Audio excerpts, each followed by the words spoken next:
up until this point in our class, we've talked briefly about ionic bonding and covalent bonding. However, we haven't really discussed why those specific bonds form between elements.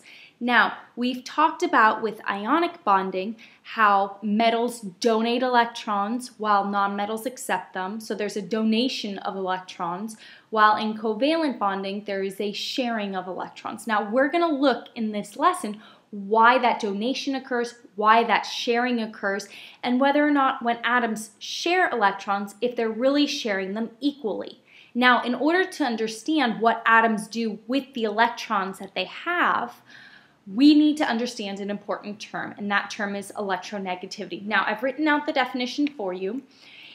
Electronegativity is an atom's ability to attract shared electrons in a bond. So when they're sharing electrons, certain atoms are better able to attract electrons towards them. So if you consider two different atoms and they're sharing electrons, a lot of the time, one of those atoms will be hogging electrons. They will not be sharing them equally.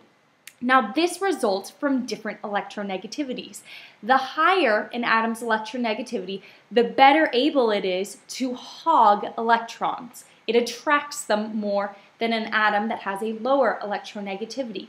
Now, the really cool thing about this is that the periodic table helps us to anticipate atoms' electronegativities. So if you look at this table right here, it shows you that as you move from left to right, the electronegativity of an atom increases. Now, the reason why this happens, as you move from left to right on the periodic table, your number of protons increases. Now, when the number of protons increases, that's more positive charge, which means that electrons are going to be attracted more towards the nucleus.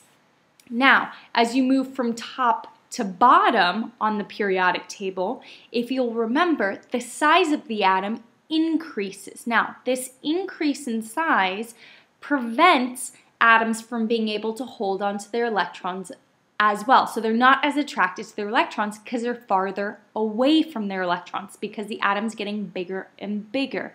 So as you move from top to bottom and the atom gets larger, your electronegativity decreases.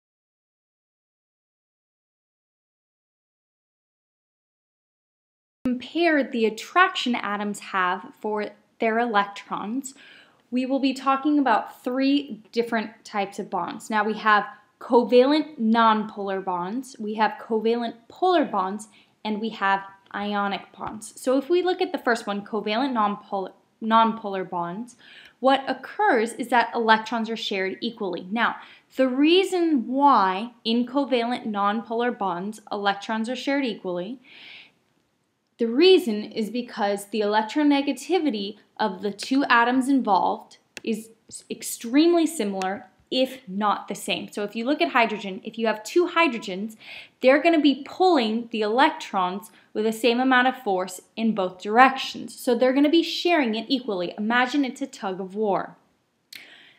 Now, if you notice with this scale, the electronegativity, the difference in electronegativity for two different atoms doesn't have to be identical. So for example, the difference can be 0, yes, but it ranges from 0 all the way to 0.4. So if the difference in electronegativity is only 0.4, that bond is still considered to be nonpolar, meaning the electrons are shared equally. Now, if electrons are not shared equally, then you have a covalent polar bond. Now, if it's between 0.5 and 1.8, the difference in electronegativity, 0.5 to 1.8, then you have a covalent polar bond because the electrons are not being shared equally. They're being shared unequally. Now, this difference in electronegativity causes the electrons to be pulled towards one element more than towards another. If you have an even greater difference in electronegativity above 1.8, then the electrons are no longer being shared. Then the electrons are going to be donated to another atom. Okay, so I'm going to give you an example of each of these. So we're first going to start with a covalent nonpolar bond, then with a covalent polar bond, and then finally with an ionic bond. All right, so with the first one, with the first example, if I gave you hydrogen and carbon and I asked you what type of bonds you have, what you would need to do is compare the electronegativities. So if the difference between these two atoms, electronegativities, is 0.4 or less, then you have a nonpolar covalent bond. So let's look at that. The electronegativity of hydrogen is 2.1. The electronegativity of carbon is 2.5. So 2.5 minus 2.1, that's 0.4. Now, this bond is classified as nonpolar. The reason why is because the electrons, because there is such a tiny difference in electronegativities between the two atoms, we consider that the electrons are shared equally between carbon and hydrogen. All right. For the number 2 example, if we've got a covalent polar bond, let's say, for example, I gave you fluorine and nitrogen. So you're comparing the electronegativity of fluorine and nitrogen. Fluorine has an electronegativity of 4.0. Nitrogen has an electronegativity of 3.0.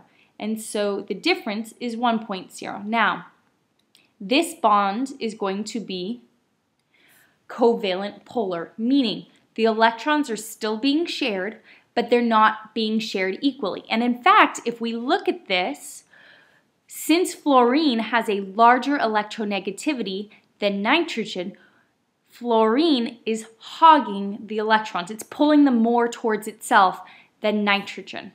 All right? In the last example, number 3, let's say I have potassium, K, and I have oxygen.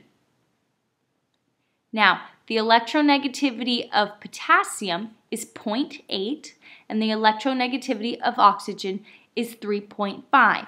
So the difference between those two would be 2.7. Now, since that difference in electronegativity is larger than 1.8, we now have an ionic bond. Now, the important thing for you to remember, because there is such a great difference in electronegativity, since oxygen's electronegativity is so much larger than potassium's, what that means is that oxygen not only is going to hog the electrons, it's pulling so hard on the electrons that it's actually going to steal them from potassium. So potassium ends up giving its electrons to oxygen, which is why you end up with an ionic bond rather than covalent. So just as a quick review, you have 3 different types of bonds. Number 1 and number 2 are covalent bonds, meaning electrons are being shared. Now, if electrons are being shared equally, we have a nonpolar covalent bond. If electrons are being shared unequally, we have a polar covalent bond. Now, if the difference in electronegativity is so great that the electrons end up being stolen, not just shared unequally, like in a polar covalent bond, but actually stolen, then you